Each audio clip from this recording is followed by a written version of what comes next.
It was fast. Thank you. Thank you. Okay. Let's rewind. Okay. Once upon a time, in the Italian countryside not far from Venice, there lived a young boy named Carlo Zanelli. Carlo's mother died when he was very young, and he was taken out of school to go and work in the fields, tending to his father's cattle. When he grew into a young man, he joined the army and was sent off to fight in a terrible war.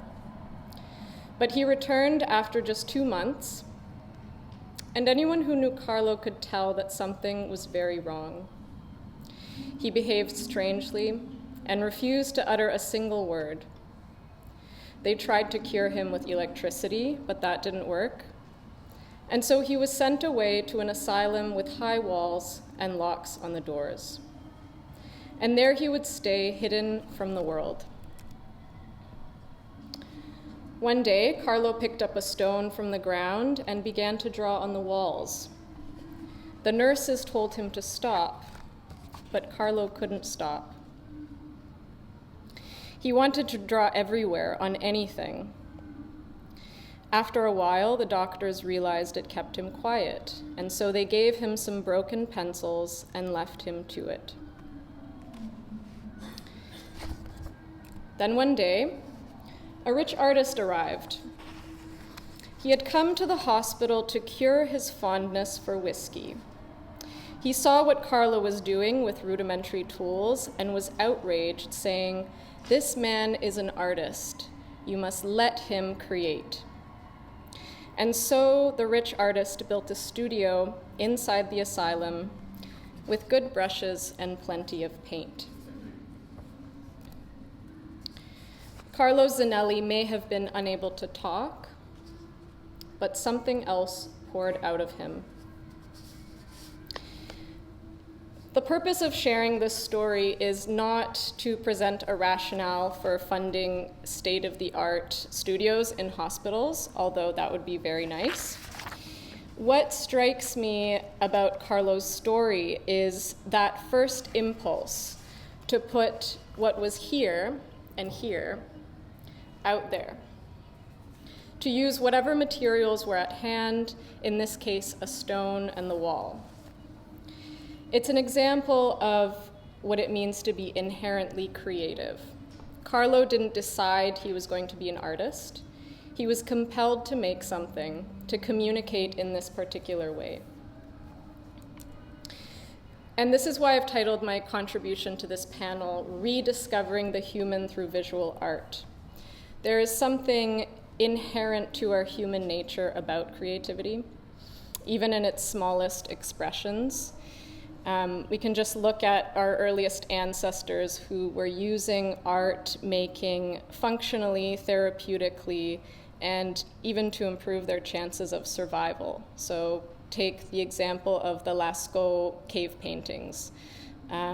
Those have been determined to potentially have been ways to communicate spiritually, but they were also maps to show hunting patterns, so ways of communicating that knowledge. So in art therapy, I can't remember how many times a client has shown up saying, "I'm not an artistic person," and still they engaged with the materials or participated in some creative way during the session. The beauty of art therapy is that you show up the way you are, and there is already a starting point from which new things can emerge, just by virtue of being present. Even in cases where a patient has limited physical capacity, studies have shown that co-creating can still offer therapeutic benefits. This approach has been called art on behalf, where an art therapist and a patient co-create a work of art that is physically rendered by the art therapist.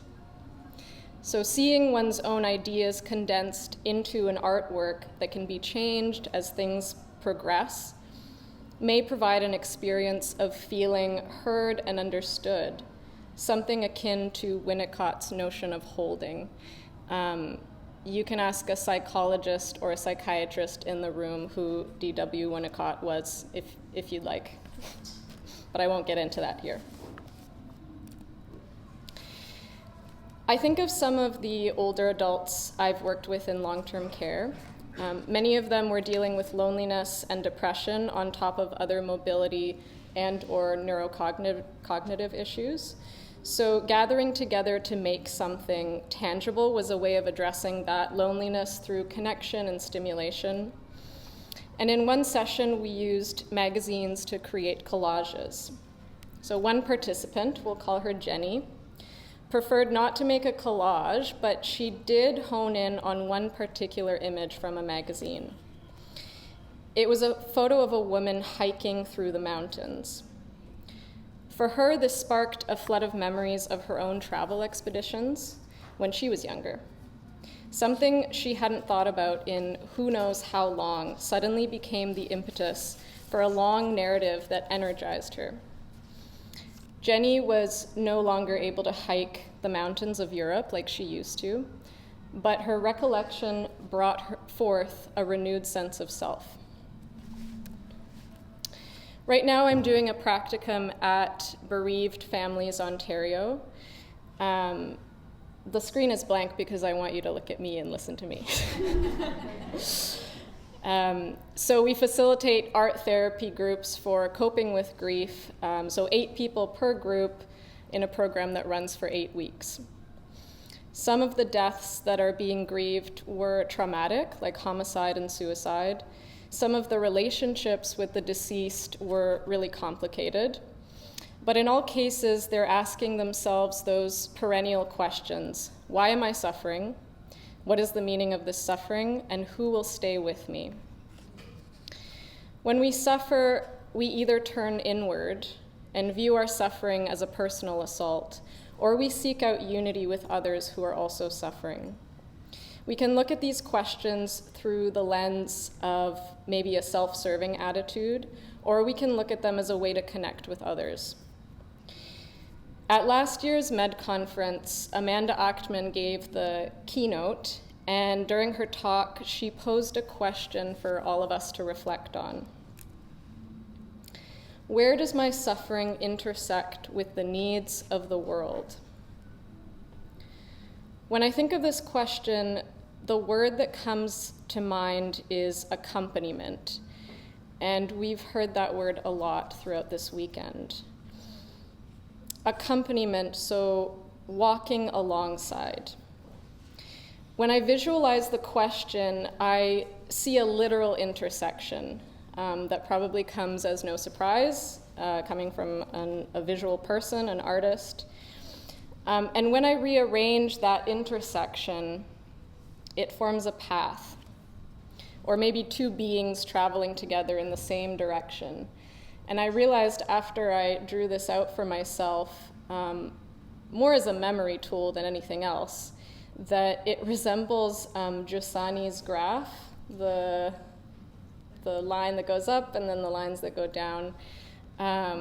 So yes, there are no new ideas under the sun.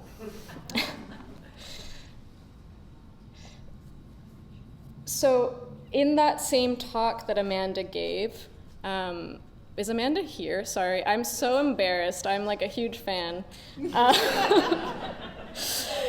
Okay, well, thank you. She spoke about the unhelpful nature of euphemisms in the face of suffering. That one of the important ways of accompanying another person is through acknowledging and naming reality. I see the impact this makes in the context of bereavement, like in some cases using the word died rather than passed away. In that moment of human connection, we want to know that our suffering isn't feared, that it can be named with sharp precision, that the weight of the word death or died is not left for us to carry alone. Clarity in this sense can be a form of compassion or suffering with. When I first began thinking of how detrimental euphemisms could be, alarm bells actually started going off in my brain because I thought, Well, a euphemism is just a different kind of metaphor, and we use metaphors in art therapy all the time. In fact, we encourage them. But of course, a euphemism and a metaphor have very different functions. Where a euphemism obscures reality, a metaphor illuminates it from a more accessible angle. A metaphor can both lessen the burden of describing that intolerable pain, while also diving directly into its heart. And as creative art therapists, we have the privilege of witnessing and communicating through metaphor, looking for and finding constructive forms of self-expression alongside our clients. We also have the benefit of distinguishing between what even constitutes a euphemism versus a metaphor for each person we encounter, like unpacking the phrase passed away or the word loss, in order to shed light on what those terms actually mean to that person. So we're always balancing between direct speech, symbolism, and metaphor. And of course, we learn from the people we accompany as we go along. My supervisor once told me, an art therapist is a conduit between a client and their own insight. And sometimes that insight can unveil itself in surprising ways. One of our instructors at the Toronto Art Therapy Institute was a retired physician, and after her retirement, she became an art therapist and did pro bono work in pediatric palliative care. There was one particular story that she shared that really stayed with me about a patient's artwork. He was a boy, about 6 or 7, and had created an airplane using popsicle sticks. Instead of adding wings to the plane, he attached a parachute. Our instructor eventually came to understand that this parachute represented his anxiety, not towards his own death, but rather in response to the burden of his parents' grief. It took a lot of play and receptivity between the patient and our instructor before this discovery was made, but it also led to a development in his artwork. Eventually, he removed the parachute and added wings. As physicians, your focus is on life-saving and life-enhancing work. And we want to support you that as creative arts therapists, which is why you need us and we need you. Our hope is that creative arts therapies more often serve as an adjunctive treatment to the medical care that you provide. And before I conclude, I'd like to share just a little bit about my own story of entering the field of art therapy and how grief informed that process for me.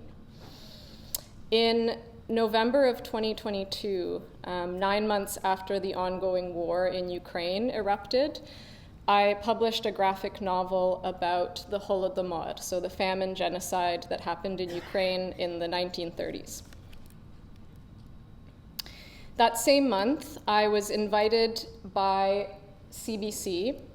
This is the graphic novel, 5 stalks of grain, and that's the first page. That same month, I was invited by CBC to create a storyboard describing my experience illustrating this graphic novel. And it was kind of meta, because I had to bring myself back to that initial process of reflecting on history while watching aspects of it replay in real time. So the denial of the Ukrainian people's unique identity, the mass killing of men, women, and children, and so on. Here's the storyboard that I made. And if you're interested to read the whole thing, there's a link you can find on CBC. Aside from this, I was also making artwork in response to the acts of resistance and resilience of normal everyday people in Ukraine. And maybe I should replace the word resilience with endurance, the way that Dr. Kleinman recommended last night.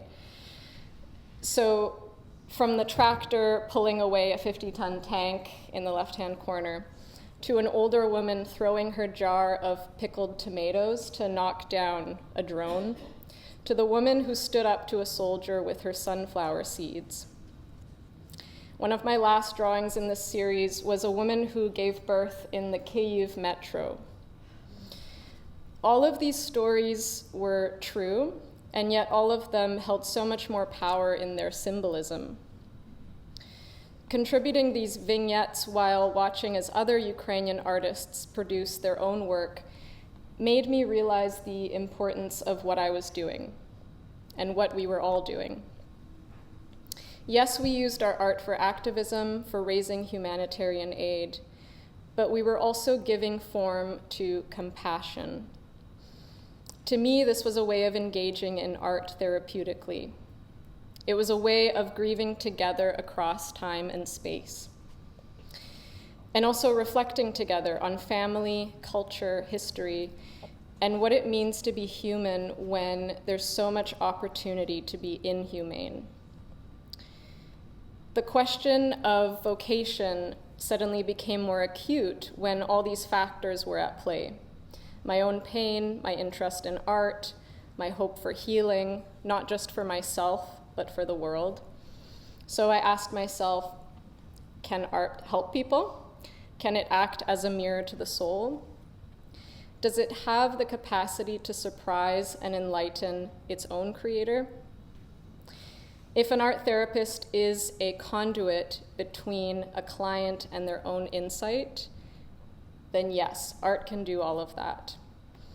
And I look forward to participating in that journey. Thank you.